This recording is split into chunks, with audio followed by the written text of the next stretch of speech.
Well, what is playing out today on the ground is a really intense battle in the city of Marib, which is in the eastern part of the country. It's currently held by the internationally recognized government. The Ansar Allah is trying to capture it. Both sides desperately want to win this battle, and it will continue until some sort of resolution comes through. And that's why we're seeing the level of displacement there, and that's why I think until some resolution is there, we're likely to see a continuation of the conflict. But more medium term, what's required is a peace process, and a peace process that doesn't focus only on military and security issues. It's extremely important if you want a sustained peace to deal with the issues of reconciliation, and that has to be built into the process, whether it's in the ceasefire or in the ultimate peace settlement. But also, I think it's important to deal with the economic issues and to build into any peace settlement a more equitable access to the economy for Yemeni citizens, because that was one of the factors that drove the initial conflict. So if you don't build those elements in, you're not likely to have a sustained peace. It's likely to revert back to conflict at some point in the future. Now, we are seeing some change from the U.S. perspective. Under the Biden administration, the Houthis have been delisted as a terrorist organization, makes it easier for the Americans to be seen as an honest broker, at least to some degree. Furthermore, the U.S. no longer providing support in terms of offensive weapons to the Saudis in fighting the war in Yemen.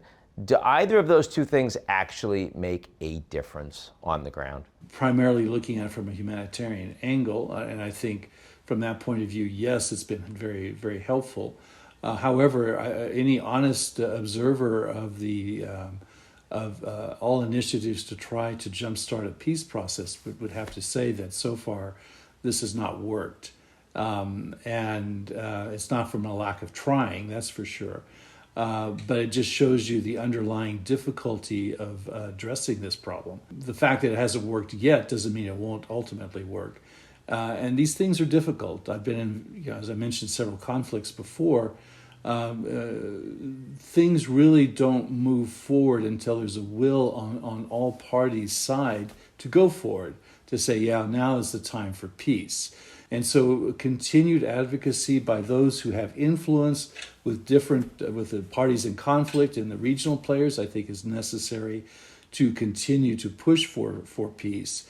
Secondly, I think there are things that can be done, and certainly we've been receiving support from member states, including the U.S., on what can we do to open up the economy even during the conflict to reduce the burden of the conflict on the people.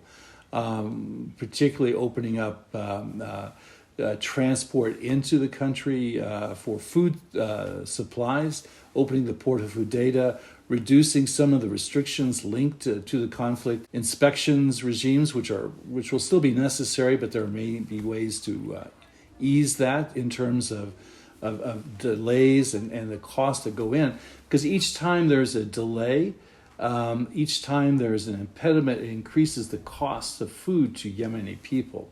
Same thing for the business environment. There are very good businessmen throughout Yemen, but they are constrained to create business inside the country. Actually, many have businesses outside because of the environment. And I think there are ways that we've put on the table, an economic framework that would help businesses do better. They could do even better with peace, of course, but even in the context of the war, there are things that can be done to make the economy more effective so people have jobs, and jobs equals food security.